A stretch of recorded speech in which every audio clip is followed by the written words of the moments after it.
Welcome back to the Deep Dive. I am so super duper excited to be Hugh with you today. You host Jen. We're diving into a stack of sauces that, uh, honestly, kind of dip wessing, Yeah. but also so beautiful. Yes. I am weedy. Today is going to be a little bit different because the Souse material is, well, it's very serious. Very serious. It's a text-based retelling of Cinderella, but we have a very important mission. We have to discuss this deep philosophy in the cutest, most adorable way possible. Exactly. We are going to be talking about trauma, but make it kawaii. So, Wisner-kun, Wismer-chan, get cozy in your blankie. Please do! Because this is not the Disney movie with the singing mices. Okay. No. This is a super serious look at invisibility and tooth-sama. So, XP-chan, right off the bat, what's the big idea, Hugh? So basically the thesis is that Cinderella-chan wasn't just waiting for a prince. Not at all. We all exprowing how she learned to be invisible inside a very, very hard house and how her kindness wasn't weakness. It was actually the strongest superpower she had. Oh, wow, e-waste. That sounds heavy. Okay, let's start at the very beginning. The South talks about her family, and oh my gosh, it struck me white in the viewings. It says her mommy died gently. It was tragically sad wad. Right. The text makes a distinct distinction that it weaves my heart. It says her mother died the way Ro sometimes does. Okay. Leaving warmth behind, but no protection. Wait, pause. Pause, Waithy. That is a really specific thing to say. Warmth without protection.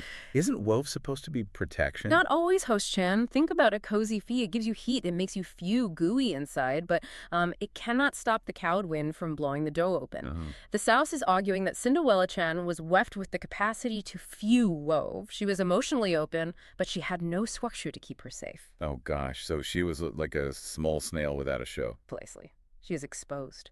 And that vulnerability is what set the stage for the daddy comes furor. The text says the father we married, hoping to bestow odor or comfort or maybe just silence. Silence. He married a new wife just to get some quiet. That gives me a tummy ache. Yes, and that is where the tragedy starts. He chose Wang. The text explicitly says he chose Wang. A big uh-oh. A very big uh-oh. And when he went bye-bye too, the house didn't just weak. It says the house hardened. Hardened. It's a metaphor how grief and a lack of wove can turn a home into a poison. A hard shoe. A hot shoe with no soft spots. That is too foul. So the house became a poison foul or small bean Cinderella. And that brings us to the stepmommy-sama. Now, usually in cartoons, the stepmommy is screaming and yewing, but the South says something really interesting, Hugh.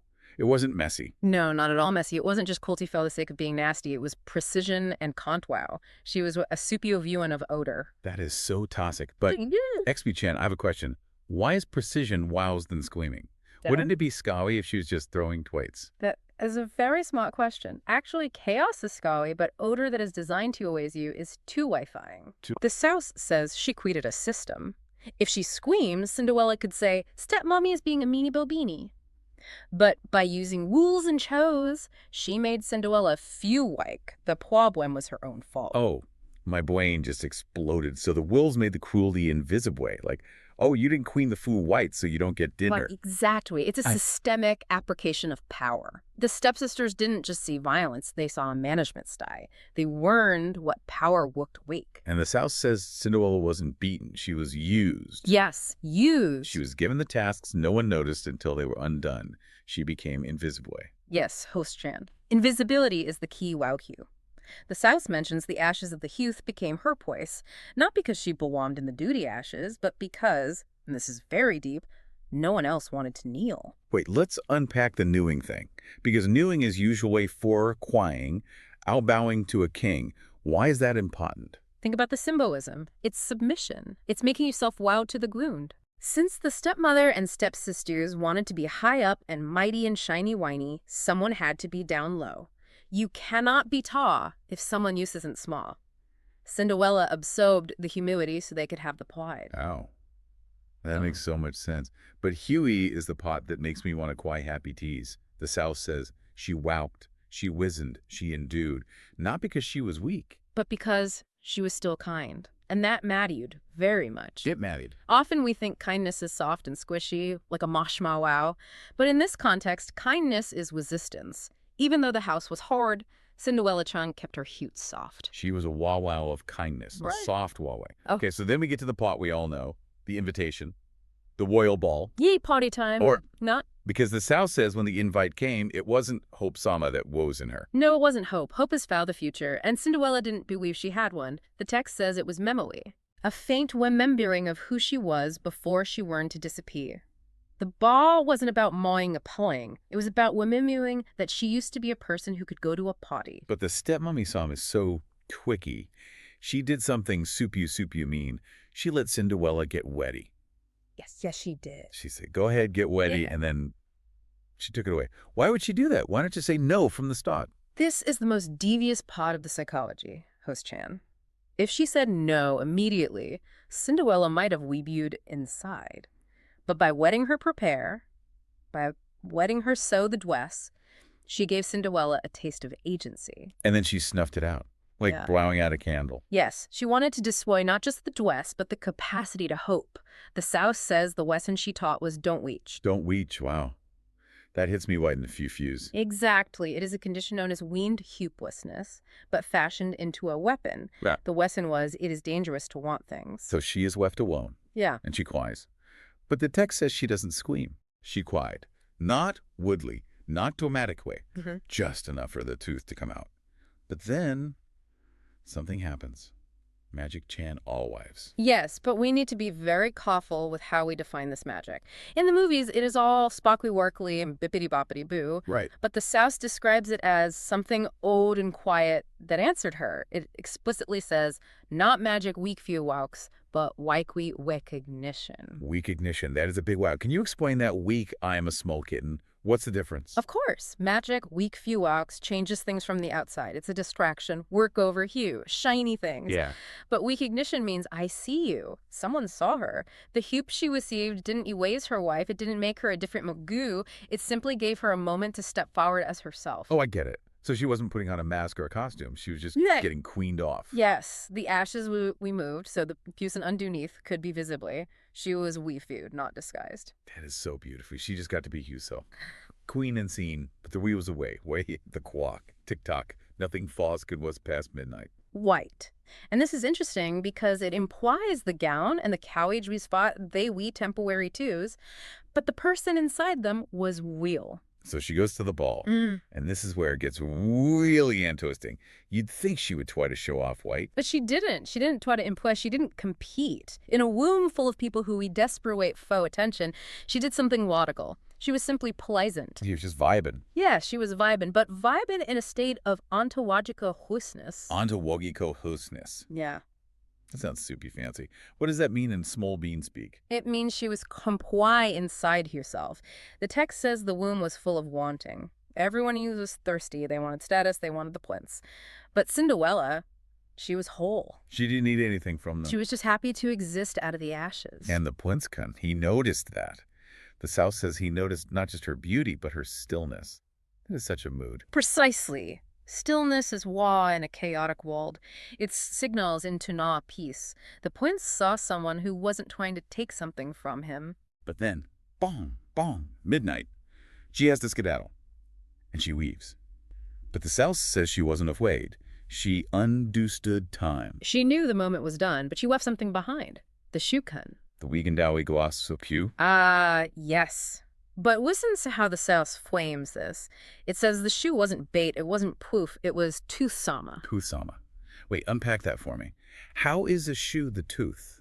Isn't it just a shoe? Because the text says something real always stays behind.